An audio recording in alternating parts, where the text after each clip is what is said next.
अस्सलाम वालेकुम नाज़रीन, मेरा टीवी न्यूज़ में आवां सारा सुमरो इन बुलेटिन में मूंसां गॾु साथ ॾींदो मुबशर सोलंकी। सब खां पहिरीं हिकु नज़र हेडलाइन ते। पाकिस्तान तरफां T20 वर्ल्ड कप में शिरकत जो फ़ैसिलो। पाकिस्तान भारत खिलाफ़ मैच जो बाइकाट कंदो। पीसीबी चेयरमैन मोहसिन नकवी जी वज़ीर आज़म शहबाज शरीफ सां मुलाक़ात। भारत में रिथियल T20 वर्ल्ड कप जे हवाले सां ॻाल्हि ॿोल। मुलाक़ात में फ़ैसिलो कयो त पाकिस्तान भारत में थींदड़ T20 वर्ल्ड कप में शिरकत कंदो। पाकिस्तान 15 फरवरी ते थींदड़ भारत खिलाफ़ मैच न खेॾंदो। पाकिस्तान टे ऐं आख़िरी T20 मैच में ऑस्ट्रेलिया खे शिकस्त ॾेई सीरीज़ पंहिंजे नाले करे वरिती। ऑस्ट्रेलिया जी पूरी टीम 208 रन्सुनि जे हदफ़ जे जवाब में 86 रन्सुनि ते ढेर थी वई। पाकिस्तान तरफ़ां मोहम्मद नवाज़ 5, शाहीन शाह आफरीदी 2, अबरार अहमद ऐं नसीम शाह हिकु विकेट हासिल कई। बलोचिस्तान में ऑपरेशन मुकम्मल। 2 ॾींहनि दौरान आपघाती हमले आवरनि समेत 133 दहशतगर्द मारिजी विया। ISPR मुताबिक़ भारतीय हिमायत याफ़्ता दहशतगर्दनि बलोचिस्तान में अमन ख़राब करण जी कोशिश कई। दहशतगर्दनि 31 जनवरी ते बलोचिस्तान जे मुख़्तलिफ़ शहरनि में दहशतगर्द कार्रवायूं कयूं। दहशतगर्दनि कोयटिया, मस्तोंग, नकोशी, दालबदीन, खारान, ग्वादर ऐं पसनी में कार्रवायूं कयूं। दहशतगर्दनि औरतुनि, ॿारनि ऐं मज़दूरनि समेत 18 शहरनि खे शहीद करे छॾियो। फोर्सेस जी भरपूर जवाबी कार्रवायुनि में दहशतगर्द हमला नाकाम बणण सां गॾु 3 आपघाती बमबारनि समेत 92 दहशतगर्दनि खे मारियो वियो। 2 ॾींहनि में बलोचिस्तान अंदरि मारिजी वियल दहशतगर्दनि जो अंगु 133 थी वियो आहे। बलोचिस्तान में दहशतगर्दी जे वाक़िअनि खां पोइ सिक्योरिटी हाई अलर्ट। सूबे में कलम 144 लागू कयो वियो। पंजाब खां बलोचिस्तान वेंदड़ समूरा रस्ता बंदि कया विया। कोयटिया खां अंदरूनी मुल्क वेंदड़ ट्रेन सर्विस अॼु ॿिए ॾींहुं बि अमुअतल।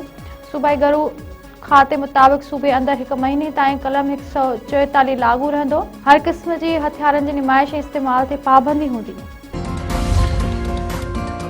बलोचिस्तान जे वॾे वज़ीर सरफराज़ बुगटी चयो आहे त दहशतगर्दनि सां ॻाल्हियूं न थींदियूं। दहशतगर्दनि सां 1000 सालनि ताईं विहण लाइ तयार आहियूं। 40 कलाकनि दौरान 145 दहशतगर्द मारिजी विया आहिनि, जिन जा लाश असां वटि मौजूदु आहिनि। गवादर में 5 औरतुनि ऐं 3 मासूम माण्हुनि खे शहीद कयो वियो। नौशकी हाणे मुकमल तौर ते क्लियर आहे। कोयटिया में प्रेस कॉन्फ्रेंस कंदे सरफराज़ बुगटी वधीक चयो आहे त बलोचिस्तान में कॾहिं बि ताक़त जो इस्तेमालु नाहे कयो वियो। दहशतगर्दी जी महरूमी सां ॻंढणु ग़लति आहे। ही क़ौमियत जी न पर दहशतगर्दी जी जंग आहे, जंहिंखे शिकस्त ॾींदासीं। दिफ़ा वारे वज़ीर ख़्वाजा आसिफ चयो आहे त दहशतगर्दनि पाण खे इंसानी हक़नि जे नाले में ॾिकायो आहे। गुम थियल माण्हुनि वारो मामिलो टोटल फ्रॉड आहे। अक्सर गुम थियल माण्हू पाबंदी पयल तंज़ीम BLA जा मेंबर आहिनि। जॾहिं त उन्हनि जा लाश मिलनि था त साबित थिए थो त उन्हनि जा नाला गुम थियल माण्हुनि वारी लिस्ट में शामिल आहिनि। उन्हनि जा वारिस गुम थियल माण्हुनि जो अलाउंस बि वठनि था। सियालकोट में मीडिया सां ॻाल्हाईंदे ख़्वाजा आसिफ चयो त गुज़िरियल ॾींहुं बलोचिस्तान में 2 हंधनि ते औरतुनि खे इस्तेमालु कयो वियो। ही असांखे माशी ऊंधाई ॾांहुं धिकणु चाहिनि था। जेके माण्हू गिरफ़्तार थिया आहिनि उन्हनि जे इंकशाफ़नि साबित कयो वेंदो।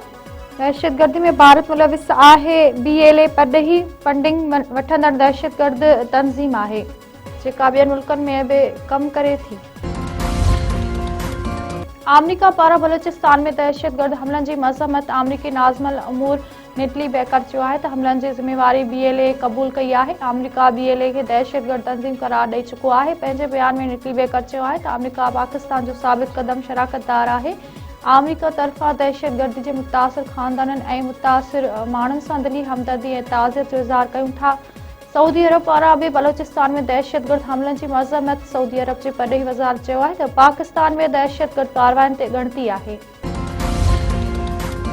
शहीद ज़ुल्फ़िकार अली भुट्टो जी फाई अदालती क़तल हो। जस्टिस मोहम्मद अली मज़हर भुट्टो फाई रेफरेंस में तफ़सीली नोट जारी। 24 सिफ़नि ते बदल तफ़सीली नोट में अॻूणे चीफ जस्टिस नसीम शाह जे इंटरव्यू जो बि हवालो। जस्टिस मोहम्मद अली मज़हर तफ़सीली नोट में चयो आहे त अॻूणे चीफ जस्टिस पाण एतिराफ़ कयो आहे त भुट्टो फाई केस जो फ़ैसिलो दॿाउ में ॾिनो वियो। उन में को शक नाहे त उहो हिकु अदालती क़तल हो। जस्टिस मोहम्मद अली मज़हर वधीक चयो आहे त भुट्टो केस जी ॿुधणी कंदड़ जज मुबैना तौर अपील जी ॿुधणी दौरान कावड़ में हुआ, जंहिंसां आज़ाद ज़हन सां फ़ैसिले जो इम्कान ख़तम थी वियो हो।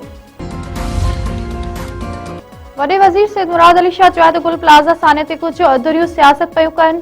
कहिड़ो कानून में आहे त सूबे जे कंहिं इलाइक़े खे वफ़ाक़ हवाले कयो वञे। चीफ जस्टिस के अदालती जांच लाइ ख़त लिखियो आहे। मुतासिरनि सां गॾु आहियूं। शाहपुर चाकर विरसा पीपी अॻवान आजिज़ दामरा सां वालिद जी वफ़ात ते ताज़ियत बैदि मीडिया सां ॻाल्हाईंदे वॾे वज़ीर वधीक चयो आहे त जोल जे ॿाड़ी कुते जे ॾाहण सबबि फौत थियण जो नोटिस वरितो आहे। थर में ॿार फौत थियण जे हवाले सां ग़लति बयानी कई वञे थी। हिक महीने जो ॿार ग़िज़ाई खोट सबबि कीअं फौत थींदो। सूबाई गोल वज़ीर ज़ियाउल हसन अंजार चयो आहे त कश्मीर में 26 दाड़िलनि हथियार फिटा कया आहिनि। गुज़िरियल ॾींहुं सखर में 12 दाड़िल पुलिस वटि पेश थिया हुआ। कच्छ में पुलिस रेंज हसी कढियल ऑपरेशन सबबि दाड़िल पाण मुरादो सरेंडर करे रहिया आहिनि। पंहिंजे बयान में करू वज़ीर वधीक चयो आहे त कच्छ में मुकमल अमन थियण ताईं ऑपरेशन जारी रहंदो। आख़िरी दाड़िलनि जे ख़ात्मे ताईं सुख सां न विहंदासीं। होरन जे रूहानी पेशवा पीर पागारे चयो आहे त मुंहिंजा फ़ैसिला मुंहिंजी हयाती ताईं क़ाइम रहंदा। ख़लीफ़नि जमात जी न्याणियुनि ते बुरी नज़र रखी ऐं ज़मीननि ते कब्ज़ा कया, उन करे सख़्त फ़ैसिला कया ऐं जमात जी भलाही लाइ तब्दीलियूं आंदियूं। सांगड़ वेझो और शरीफ़ में मुरीदनि खे ख़िताब कंदे पीर पागारे वधीक चयो आहे त फ़ौज मुल्क खे मज़बूत रखियो वेठी आहे। फ़ौज सरहदनि जो दिफ़ा करे पई, उन करे असां सुकून सां सुम्हूं था। मूं बैंक अकाउंट में चंदो जमा कराइण जो नाहे चयो। मुंहिंजो को बि बैंक अकाउंट या सोशल मीडिया अकाउंट न आहे। सिंध जे मुख़्तलिफ़ इलाइक़नि में नारी समेत 3 ॼणा क़तल। शाहपुर जहानिया वेझो नौजवान नारी जो गोली लॻल लाश मिलियो। पबजो थाणे जे हद ॻोठ अब्दुल रहमान लाशारी मां 16 वरनि जी अफशा लाशारी जो गोली लॻल लाश ठाहियो। वाटसन वाक़े खे आपघात करार ॾेई छॾियो। इलाइक़े अंदरि नारी खे क़तल करण जा चोबोल पुलिस जांच शुरू करे छॾी। बख्शापुर वेझो हथियारबंदनि जी फायरिंग में डोमकी बिरादरी जो चङो मुड़ुस ज़ाकिर हुसैन मारिजी वियो। ज़रियनि मूजिब वाक़ियो बंगवाड़ा ऐं डोमकी बिरादरी में हलंदड़ तकरार तां पेश आयो आहे। मुबारकपुर वेझो हथियारबंदनि हथां नौजवान गोलियूं हणी क़तल। मक़तूल जे ॻोठ अलन लंजवाणी वासी लतीफ़ुल्ला लंजवाणी तौर सुञाणप। पलीजाणी में उरड़ी विगी मासूम ॿाड़ी फौत। ॻोठ सावण हाजाड़ में 8 महीननि जी हलीमा उरड़ी विगी फौत थी वई। वधीक हिक ॿार जी फौत थियण बैदि फौत थी ॿार जो अंग वधी छथी वियो। ॻोठ अंदरि केतिरा ई मासूम ॿार उरड़ी सबबि ज़िंदगी ऐं मौत जे ॿ वाटे ते बीठल ॻोठड़नि पारां सिहत जूं सहूलियतूं फराहम करण जो मुतालबो। शेदापुर वेझो रिहायशी प्लाज़ा में बाहि लॻी वई। क़ीमती सामान सड़ी रख थी वियो। जानी नुक़सान न थियो। सवाई रोड ते क़ाइम रिहायशी प्लाज़ा जे हिक फ्लैट अंदरि ओचितो बाहि लॻी वई, जेका ॾिसंदे ॾिसंदे ॿियनि फ्लैटनि ताईं पखिड़िजी वई। फायर ब्रिगेड अमले 2 कलाकनि बैदि बाहि ते ज़ाब्तो आणे वरितो। मुतासिर रहवासियुनि जो चवणु आहे त इतलाह बावजूदि फायर ब्रिगेड अमलो देर सां पहुतो, जंहिं सबबि वधीक नुक़सान थियो आहे। और बावड़ो वेझो राउती जे कच्चे वारे इलाइक़े में पुलिस जो सोरे ॾींहुं बि ऑपरेशन जारी। पुलिस राउती कच्चे जे 50 सेकड़ो इलाइक़े खे क्लियर करार ॾेई छॾियो। पुलिस मुताबिक़ केतिरा ई इनामी याफ़्ता ॾोहारी पंहिंजा घर छॾे फरार थी विया आहिनि। फरार थियल दाड़िलनि में राहिब शेर, सनाउल्ला शेर, तनवीर इंडर ऐं ज़हूर शेर शामिल आहिनि। प्रिया कुमारी राउती जे कच्चे वारे इलाइक़े में मौजूदु हुजण जी दावत। ऑपरेशन वधीक तेज़ कयो वियो आहे।